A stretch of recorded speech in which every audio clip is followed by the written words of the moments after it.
بسم اللہ الرحمن الرحیم۔ قرآن مجید اللہ تعالیٰ کا سچا کلام ہے۔ یہ ایک کٹھا ایک بار نہیں اترا بلکہ تھوڑا تھوڑا کر کے نازل ہوا ہے۔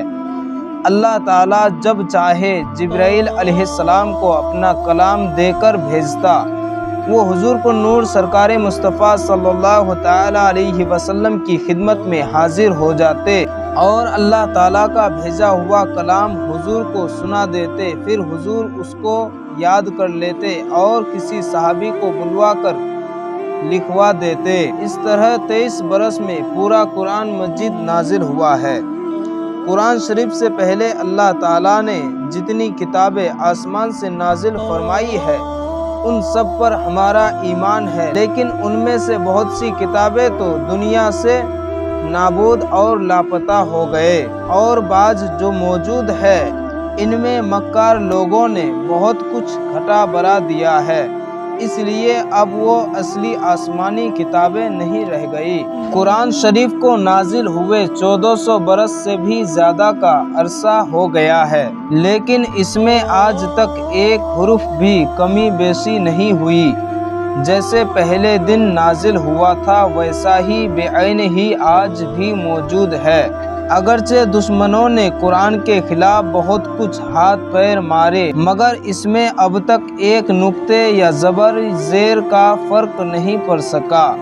بس آسمانی کتابوں میں اس وقت صرف قرآن مجید ہی ایک ایسی کتاب ہے جو ہر طرح کی کاٹ چھاٹ سے بالکل محفوظ ہے۔ دیکھو، توریت شریف سریانی زبان میں اور انجیل مقدس عبرانی زبان میں نازل ہوئی تھی، اور قرآن مجید عربی زبان میں نازل ہوا ہے۔ آج تم عرب، ایران، چین، جاپان، مصر، شام، ترکی، جرمنی، فرانس، روس، افریقہ، امریکہ وغیرہ دنیا کے جس کونے میں چلے جاؤ وہاں تم کو قرآن پاک عربی ہی زبان میں ملے گا، لیکن تم اصلی توریت و انجیل کے لیے پوری دنیا چھان مارو تو تمہیں سریانی زبان والی توریت اور عبرانی زبان والی انجیل کہیں نہیں ملے گی۔ عرب کے کافروں کو اپنی عربی زبان پر بڑا ناز تھا۔ وہ لوگ اپنی عربی زبان کے بل دنیا کے تمام انسانوں کو گنگا اور جانور سمجھتے تھے۔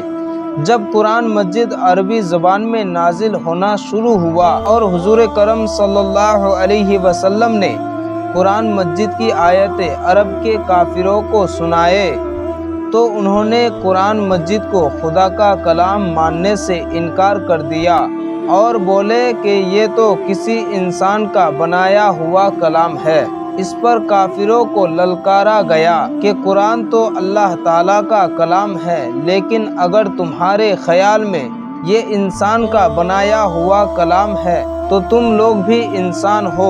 تم میں جتنے آدمی قابل اور اونچے دماغ والے ہیں سب مل کر زور لگاؤ اور قرآن جیسی کوئی سورہ بنا کر پیش کرو۔